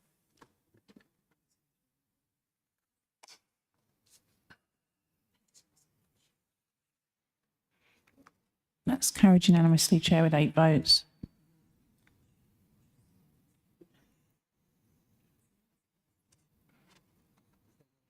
We called on item 16 earlier on, and I'm sure Richard will be buying everyone coffee tomorrow morning or whatever it is that he gets for an early finish. I think it's, there's got to be some penalty there, hasn't there, really, for sneaking off early when I wait to the end. Okay.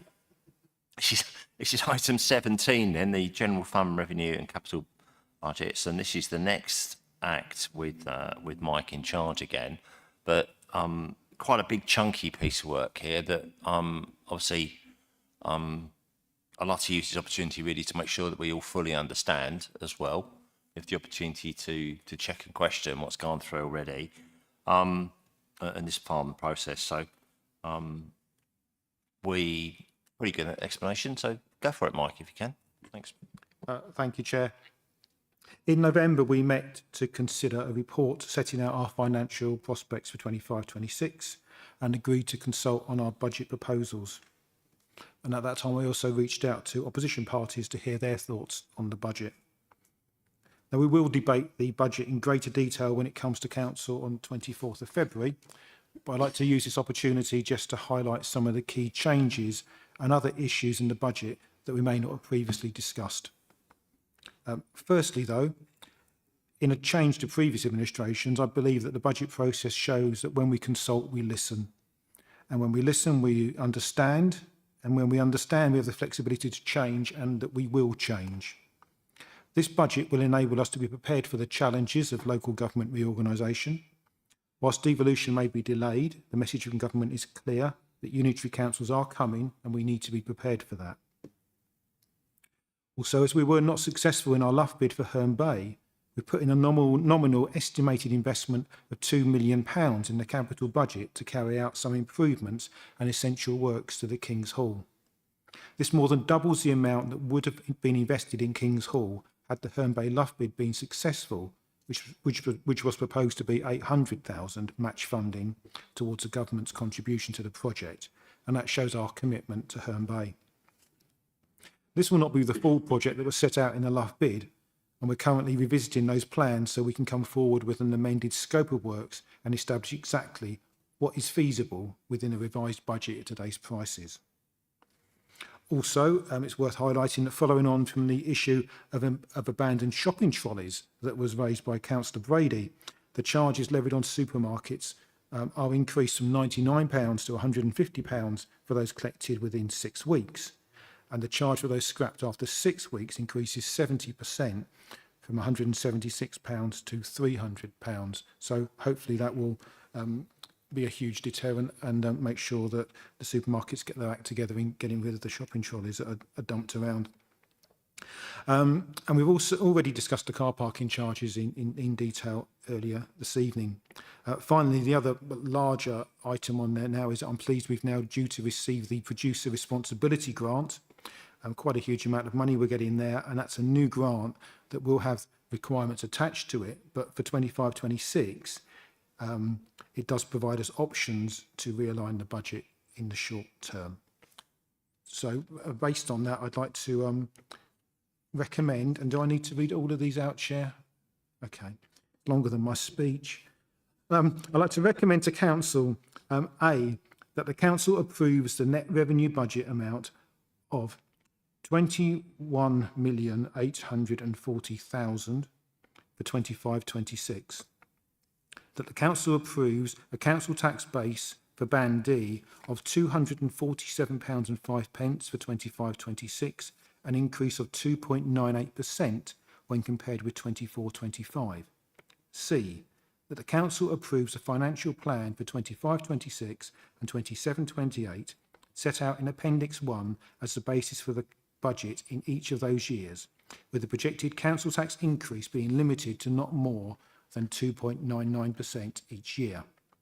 D, that the fees and charges set out in Appendix 4 be approved.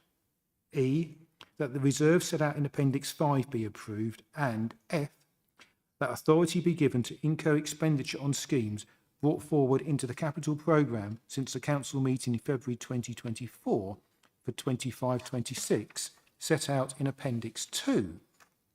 G, that subject to any alterations necessary, the draft capital programme set out in Appendix 2 be adopted as the basis for planning the approved capital budget, and H, that authority be given to the Joint Chief Executives and Directors to incur expenditure and otherwise exercise the powers delegated to them in the Constitution in order to implement page 305, Agenda Item 7 of the capital programme.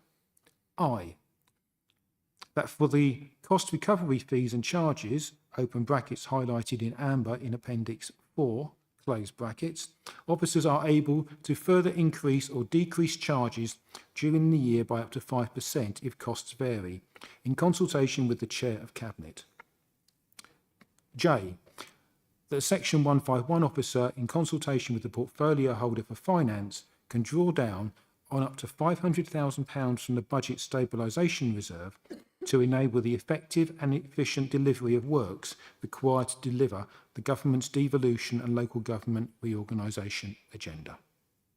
Can I have that seconded, please? I'll second that, I think, on that particular occasion. So thank you, Mike. Thanks for the detail on that. I think we've all had a chance to have a look at that. We've had loads of discussion around the cabinet table as well, haven't we? So are we happy with that? No other comments? We'll go to the vote and push that forward to council.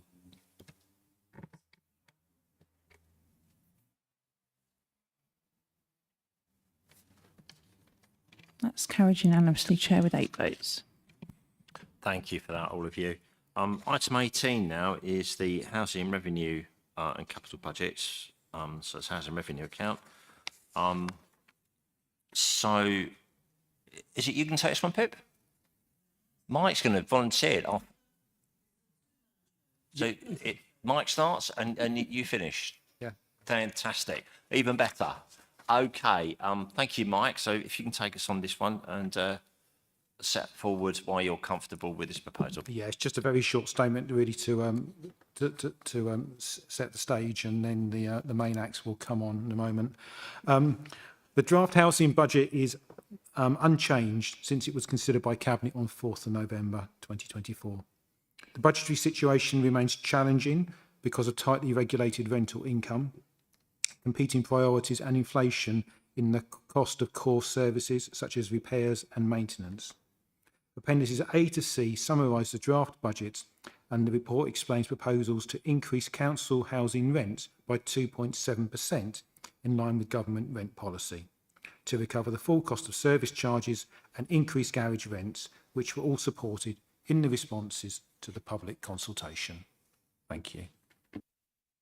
Thank you, Mike. Pip, can you add some stuff to that if you want to? Take away. Yes, please. I just want to say a few things more around what, the services that will be provided, and the pressures from the budget. So just so that people are aware that many of the council homes are over 50 years old and need significant investment, and that reactive repairs are particularly expensive. So it's proposed to continue to provide health and safety, sustainability, insulation, for example, compliance, including the cladding of tower blocks and the treatment of damp and mould. There was a public consultation which took place between the 11th of November 24 and the 6th of January this year, and meetings were held with the Residents' Engagement Panel and the Independent Living Forum. Discussions with the REP was, as always, very helpful and positive, and they supported all the increases in the rents and charges. Disappointingly, there were only 5 respondents to the public consultation, but they were all positive. I just want to say a little bit as well about the garages. So I think we realise that our standard garage rent is comparatively low, and there's Appendix C shows that compared with other areas, nearby. So it's proposed to increase all garage rents to £18 a week, bringing them in line with the average charged by neighbouring councils, and to eliminate the difference between Crown Gardens and the rest of the garage portfolio. And based on current rates of occupancy, it's estimated this should increase income by about £130,000 a year. And I think it's something that we've talked about before and said, we need to get round to looking at. Well, now we've been able to get round to looking at it, and so that's what we've got to propose. And that's all. Thank you, Chair. So formally, we'd like to make a recommendation. Recommendation is made to Council to approve the draft Housing Revenue and Capital Budget 25-26 as set out in the appendices A to C. Can I have a seconder, please? Seconded. Thank you for seconding, Councillor Sol. Appreciate that. Okay. Yeah, tough time, but it's looking a lot better, isn't it? Going forward. So, well done, team. And it's many housing revenue accounts that struggling across the country, aren't they? So that's really important. Any other comments at all? Okay, in that case, we can go to the vote on that.